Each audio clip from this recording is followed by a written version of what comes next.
আসসালামু আলাইকুম। এসএসসি 2025 সালের পরীক্ষার্থীরা, আজকে আমি তোমাদেরকে বাংলা দ্বিতীয় পত্র খাতায় লেখার নিয়মটা শিখিয়ে দেবো। অর্থাৎ কোন প্রশ্ন কিভাবে লিখবে, কি কি প্রশ্ন লিখতে হবে, কোনটার ভিতর থেকে কোনটা লিখতে হবে, অর্থাৎ টোটাল ইনফরমেশনটা দিয়ে দিব যে বাংলা দ্বিতীয় পত্র প্রশ্নটা আমরা হাতে পাওয়ার সাথে সাথে লেখাটা স্টার্ট করব কিভাবে। কারণ কি, শিক্ষক আমার কাছ থেকে যেই কোয়ালিটির লেখা আশা করে বা যেভাবে উত্তরগুলো আশা করে সেভাবে যদি আমরা উত্তরগুলো না লিখতে পারি তাহলে কিন্তু খাতায় পুরো নাম্বার পাবো না। এই জন্য পুরো নাম্বার পেতে হলে আমাদেরকে জানতে হবে যে বাংলা দ্বিতীয় পত্র প্রশ্নটা হাতে পাওয়ার সাথে সাথে আমি লেখা স্টার্ট করব কিভাবে। আজকে আমি কোনো বোর্ডে বোঝাবো না, আজকে আমি কোনো বোর্ড পরীক্ষার খাতাতেও বোঝাবো না। আজকে আমি শুধুমাত্র মুখে কথাগুলো বলবো এবং আমার এই মুখের কথাগুলো পরীক্ষার হলে গিয়ে অ্যাপ্লাই করবে। ইনশাল্লাহ বাংলা দ্বিতীয় পত্রে শিক্ষক তোমাকে পুরো নাম্বারটা দিবে। বাংলা দ্বিতীয় পত্রে যখনই আমরা প্রশ্নটা হাতে পাবো, আমরা তো জানি আমাদের এমসিকিউতে নাম্বার আছে। এবং আরেকটা কথা বলে রাখি, এই এমসিকিউ কিন্তু বাংলা দ্বিতীয় পত্রে মেইনলি সমস্যার কারণ হয়ে দাঁড়ায়। অবশ্যই মাসবি তোমাকে এমসিকিউতে ভালো করতে হলে মূল বইয়ের উপর ফোকাস দিতে হবে, কারণ কি ওই মূল বই থেকেই টোটাল এমসিকিউ থাকবে। মূল বইটা যদি আয়ত্তে রাখতে পারো, একটা দিন পুরো সময় দিবে মূল বইয়ে বারবার করে রিভাইজ দিবে, জাস্ট বারবার করে রিভাইজ দিবে। প্রথমে ইম্পর্টেন্ট লাইনগুলো আন্ডারলাইন করবে, পরবর্তীতে পরীক্ষার আগ পর্যন্ত ওইগুলাই রিভাইজ দিবে। দেখবে পরীক্ষার হলে ওইখান থেকে আসছে, মূল বইয়ের বাইরে থেকে যেহেতু প্রশ্ন হবে না, এই জন্য মূল বই রেখে আমরা অন্যান্য কিছু পড়বই না। কোনো শিক্ষার্থী বাংলা দ্বিতীয় এমসিকিউতে যদি ভালো করতে পারে, সে নিশ্চিত ধরে রাখো বাংলা দ্বিতীয় পত্রে তারা A+টা একবার কনফার্ম থাকবে। কারণ কি, সিকিউতে আমাদের তেমন একটা প্রবলেম হয় না, নির্মিত অংশে আমরা এমনিতেই ভালো করবো। নির্মিত অংশে লেখার নিয়ম নিয়ে যে আজকের ভিডিওটা দেখবো, আজকের ভিডিওটা যেভাবে দেখবে বা যা যা শুনবে পরীক্ষার হলে গিয়ে সেই অনুযায়ী তোমাকে অ্যাপ্লাই করতে হবে, ঠিক আছে? বাংলা দ্বিতীয় পত্রে নির্মিত অংশে আমাদের টোটাল মার্ক 70। এই 70 মার্কের অ্যান্সার তুমি সহজেই করতে পারবে। 1 থেকে 5 নাম্বার প্রশ্ন পর্যন্ত প্রত্যেকটা প্রশ্নে 10 করে মার্ক, শুধুমাত্র রচনায় আছে 20 মার্ক। আমরা যে সাজেশনটা তোমাদেরকে দিয়েছি সেই সাজেশন থেকে নির্মিত অংশের টোটাল প্রশ্ন তোমার কমন থাকবে, রচনাও কমন থাকবে, সব কিছু তোমার কমন থাকবে এবং সহজেই পরীক্ষার হলে সেই সাজেশন অনুযায়ী কমপ্লিট করে গেলে তুমি লিখতে পারবে। আমাদের 1 নম্বর প্রশ্ন আসবে অনুচ্ছেদ। অনুচ্ছেদ কিন্তু পরীক্ষায় একটা আসবে না, অনুচ্ছেদ আসবে কয়টা? 2টা। এই 2টা অনুচ্ছেদের ভিতর তোমার যেইটা ভালো লাগে সেইটা তুমি লিখতে পারবে। এবং অনুচ্ছেদ লেখার ক্ষেত্রে একটু সতর্কতা আমি বলি যে অনেক শিক্ষার্থী মনে করে যে অনুচ্ছেদে 10 মার্ক মানে তো অনেক, 10 মার্ক পেতে হলে অবশ্যই বেশি করে লিখতে হবে, তাহলে অনুচ্ছেদে আমাকে পুরো নাম্বার দিবে না। তুমি যতটুকু উত্তর ততটুকুর বাইরে গিয়ে যদি লিখতে চাও, উত্তর যতটুকু, উত্তর যদি 10 লাইন হয় তুমি 10 লাইন লিখবে, উত্তর যদি 12 লাইন হয় তুমি 12 লাইন লিখবে। অর্থাৎ উত্তরের বাইরে গিয়ে এক্সট্রা 1 পেজ 1.5 পেজ 2 পেজ করে কেউ লেখার চেষ্টা করো না, তাহলে অনুচ্ছেদে কোনো শিক্ষকই তোমাকে নাম্বার দিবে না। অনুচ্ছেদে উত্তর যতটুকু ততটুকু লেখার চেষ্টা করবে। 2টা প্রশ্নের ভিতর যখন 2টা অনুচ্ছেদ তোমার পড়বে, তুমি 2টার ভিতর সব থেকে দেখবে যে কম লিখতে হয় কোনটা, সব থেকে অনুচ্ছেদ কম লিখতে হয় কোনটা, সেরকমই একটা অনুচ্ছেদ সিলেক্ট করে তুমি লেখা শুরু করবে। কারণ কি, তোমাকে রচনার ওইদিকে, আমরা এইদিকে যতই ভালো করে লিখি ওইদিকে লাস্টে গিয়ে রচনাতে সময় পাই না। আরেকটা কথা বলে রাখি যে কোনো শিক্ষার্থী যদি মনে করো যে আমি 1 নাম্বার প্রশ্নের অ্যান্সার আগে করতে চাচ্ছি না, আমি রচনার অ্যান্সার আগে করব, কোনো প্রবলেম নাই, তুমি করতে পারবে। শুধুমাত্র রচনার নাম্বার যেটা, অর্থাৎ যেমন ধরো 6 নাম্বারের রচনা, তোমাকে লিখতে হবে 6 নং প্রশ্নের উত্তর, তুমি রচনা প্রথমে লিখলে কোনো সমস্যা নেই। তুমি যদি মনে করো যে আমি ভাব সম্প্রসারণ আগে লিখবো, তাও কোনো প্রবলেম নাই, সেটাও তুমি লিখতে পারবে। শুধুমাত্র ভাব সম্প্রসারণের নাম্বারটা সঠিকভাবে দিয়ে 4 নাম্বারে আমাদের ভাব সম্প্রসারণ পড়বে, তুমি লিখবে 4 নং প্রশ্নের উত্তর লিখে সুন্দর করে লিখে দিলে কোনো প্রবলেম নাই। এলোমেলো করে লিখলে কোনো প্রবলেম নাই, শুধুমাত্র নাম্বারটা ঠিক রাখবে, ঠিক আছে? যখনই তুমি অনুচ্ছেদটা লিখবে একটু খেয়াল করে দেখবে যে অনুচ্ছেদ কম লিখতে হয় কোনটা আমি লিখলে কম লেখার ভিতর শেষ করে ফেলতে পারবো, সেই কম লেখাটা লিখবে। অনুচ্ছেদে পেজ গুণে কোনো শিক্ষক তোমাকে নাম্বার দিবে না, শুধুমাত্র সঠিক উত্তরটা লেখার চেষ্টা করবে। আমরা আমাদের সাজেশনে যে অনুচ্ছেদগুলো দিয়েছি ওর ভিতর থেকে ইনশাল্লাহ কমন পাবে, ওইগুলো কমপ্লিট করে যেও, অনুচ্ছেদ নিয়ে তোমাকে টেনশন করতে হবে না। পরবর্তীতে 2 নাম্বার প্রশ্নে আমাদের আসবে চিঠিপত্রের এখানে একটু কথা বলে রাখি, 2টা চিঠি আসতে পারে, 2টা, একটা চিঠি আসতে পারে, একটা পত্র আসতে পারে, যে কোনো কিছু হতে পারে। 2টা চিঠি যদি আসে সেক্ষেত্রে একটা চিঠি এমন আসতে পারে যে পত্রিকায়, তোমাকে সাধারণত পত্রিকায় লেখার যে চিঠিগুলো আছে এগুলো একটু ফোকাস দিবে, ভালো করে এগুলো দেখে যাবে। এগুলোর বাইরেও আসবে যেগুলো আমাদের জন্য ইজি হবে। পত্রিকায় লেখার জন্য একটা চিঠি, অর্থাৎ পত্রিকায় প্রকাশের জন্য তুমি একটা চিঠি লিখেছো, এই কোয়ালিটির চিঠি আসতে পারে। আরেকটার চিঠি আসতে পারে নর্মাল চিঠি, তোমার বাবার কাছে চিঠি লিখলে, তোমার ভাইয়ের কাছে লিখলে, তোমার বোনের কাছে লিখলে, তোমার মায়ের কাছে লিখলে, নর্মাল কোয়ালিটির একটা চিঠি আসতে পারে। চিঠি নিয়ে আমার মনে হয় না যে সমস্যা পড়বে। আমরা আমাদের সাজেশনে যে চিঠিপত্রগুলো দিয়েছি ওইগুলো কমপ্লিট করে যেও, ইনশাল্লাহ ওইখান থেকে পরীক্ষার হলে তুমি একটা চিঠি কমন পেয়ে যাবে। এবং চিঠি লেখার সময়, চিঠি লেখো, পত্র লেখো, যেটাই লেখার সময় সবসময় একটু খেয়াল রাখবে, আমি জানি না যে দেখতে পাচ্ছ কিনা, সবসময় একটু খেয়াল রাখবে যে এইভাবে আমরা কভার পেজ থেকে লিখবো, এই যে এই পেজ থেকে না, কিন্তু এই পেজ থেকে আমরা লেখার চেষ্টা করব, এইখান থেকে সুন্দর করে আমরা চিঠিটা লিখে ফেলবো, ঠিক আছে? এই পেজ থেকে কেউ শুরু করো না, এই পেজ থেকে লেখো। এখন আমি চিঠি লিখতে গিয়ে আমার যদি মনে করো এই পেজটা ফুল হয়ে গেল, আরেকটু অংশ এই পাশে চলে আসলো, সেক্ষেত্রে আহামরি প্রবলেম হবে না। তুমি এই পাশ লেখা শেষ করে এখানেও লিখতে পারো, কিন্তু এই পাশ থেকে লিখে কখনো এই পেজে আসা যাবে না।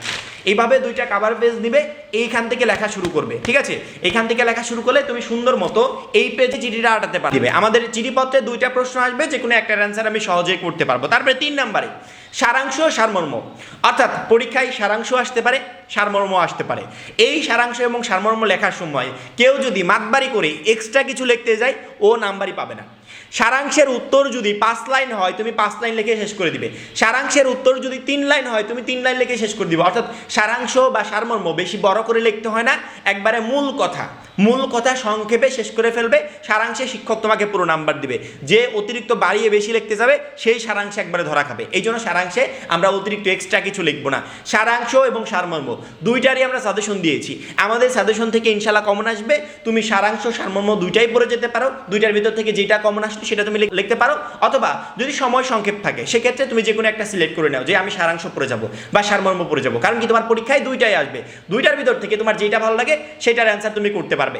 4 নম্বর প্রশ্ন, ভাব সম্প্রসারণ। এই ভাব সম্প্রসারণও পরীক্ষায় আসবে দুইটা।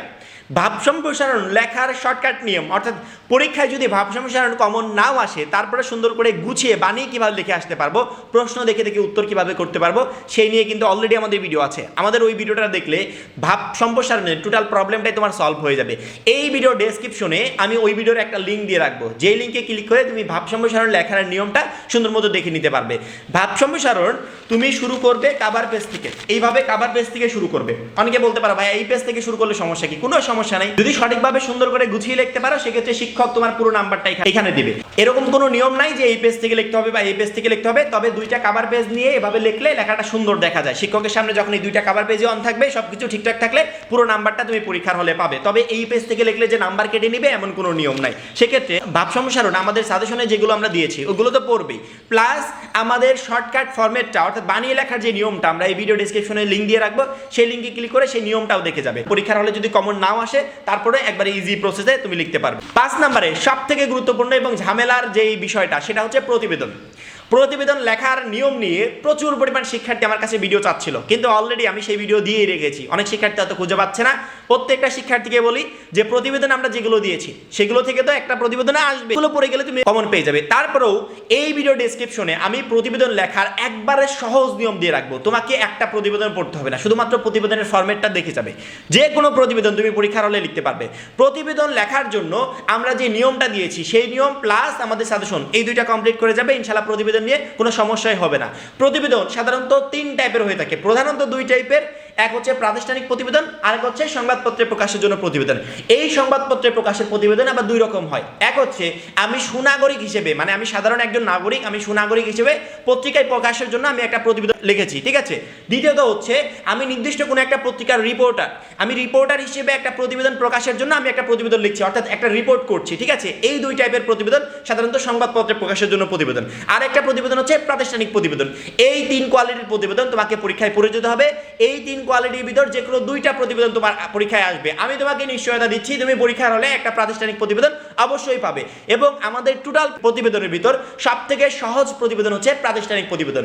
এই প্রাতিষ্ঠানিক প্রতিবেদন লেখা একবারে ইজি। আমাদের শর্টকাট ফরম্যাটটা যে দেখবে 5 মিনিটের এক ভিডিওতে তোমার প্রাতিষ্ঠানিক প্রতিবেদন বলো, সংবাদপত্রে প্রকাশের প্রতিবেদন বলো, দুইটারই প্রবলেম সলভ হয়ে যাবে। অর্থাৎ প্রতিবেদন নিয়ে তোমার কোনো সমস্যাই থাকবে না। প্রাতিষ্ঠানিক প্রতিবেদন লেখা একবারে ইজি। প্রাতিষ্ঠানিক প্রতিবেদন তুমি চাইলে এরকম একটা কভার পেজে তুমি কমপ্লিট করে ফেলতে পারো। প্রাতিষ্ঠানিক প্রতিবেদন লেখার জন্য তোমাকে ডাবল পেজ নিতে হবে না বা 2 পেজে যেতে হবে না, 1 পেজে লিখে কমপ্লিট করে ফেলবে, সুন্দর করে গুছিয়ে লিখবে, শিক্ষক তোমাকে পুরো নাম্বার দিবে। কিন্তু যখনই তুমি সংবাদপত্রে প্রকাশের জন্য প্রতিবেদন লিখবে তখন আর এই 1 পেজে হবে না, তখন তোমাকে 2টা পেজ নিতে হবে, সে যে কোনো পেজ।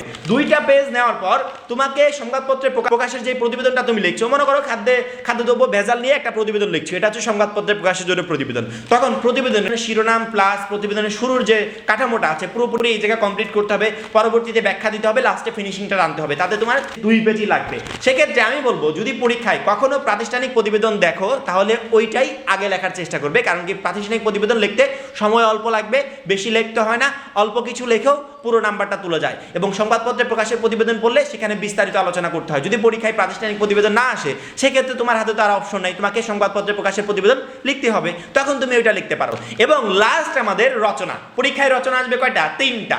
আমরা আমাদের সাজেশনে মনে হয় আই থিঙ্ক 4টা বা 5টা রচনায় দিয়েছি, ওইখান থেকে একবার 100% শিওর ওইখান থেকে তুমি রচনা পাবে। পরীক্ষায় রচনা আসবে 3টা, তুমি আমাদের ওই রচনাগুলো কমপ্লিট করে যেও, ওইখান থেকে পরীক্ষার হলে রচনা তুমি ইজিলি কমন পেয়ে যাবে। রচনা আমাকে অবশ্যই কমন পেতে হবে, কারণ কি আমি যতই বানিয়ে লিখি 20 মার্কের অ্যান্সার করতে হলে অর্থাৎ 20 নাম্বার রচনা, এই 20 তুলতে হলে সেইভাবেই তো আমাদেরকে লিখতে হবে। অনেকে চাইলে রচনাটা প্রথম দিকেও শেষ করে দিতে পারো, বা অনেকে রচনাটা শেষের দিকেও লিখতে পারো। তবে মনে রাখবে যেহেতু 20 মার্ক তুলতে হবে, রচনাটাও সেভাবে লিখতে হবে যাতে শিক্ষক আমাকে 20 মার্ক দেয়। তার জন্য একটা রচনা অবশ্যই কমন পেতে হবে। বানিয়ে লেখে বেশি দূর লেখা যায় না বা বেশি লেখা যায় না, বেশি লিখতে হলে রচনাটা কমন পেতে হবে। রচনার প্রত্যেকটা পয়েন্ট তোমার মনে থাকতে হবে, যেই একটা পয়েন্ট দিয়ে তুমি মিনিমাম 1 পেজ করে লিখবে, বা একটা পয়েন্ট দিয়ে মিনিমাম তুমি 5 লাইন 10 লাইন 15 লাইন 20 লাইন করে লিখবে। সেক্ষেত্রে রচনাটা তোমার পরীক্ষার হলে অবশ্যই কমন থাকতে হবে। এবং রচনা কমন পাওয়ার জন্য আমরা আমাদের সাজেশনে যে রচনাগুলো দিয়েছি সেইগুলো লিখে যাওয়ার চেষ্টা করবে। এবং প্রত্যেকটা শিক্ষার্থী চেষ্টা করবে যে প্রথম দিকে, খাতার প্রথম দিকে আমাদের হাতের লেখা যেরকম হয়েছে লাস্টের দিকেও যেন ওই সেম কোয়ালিটির হাতের লেখা হয়। কারণ কি সাধারণত আমরা বোর্ড পরীক্ষার হলে দেখি যে প্রথম দিকে এত সুন্দর করে হাতের লেখা লিখি, মনে হয় কি টাইপ করে লিখেছি।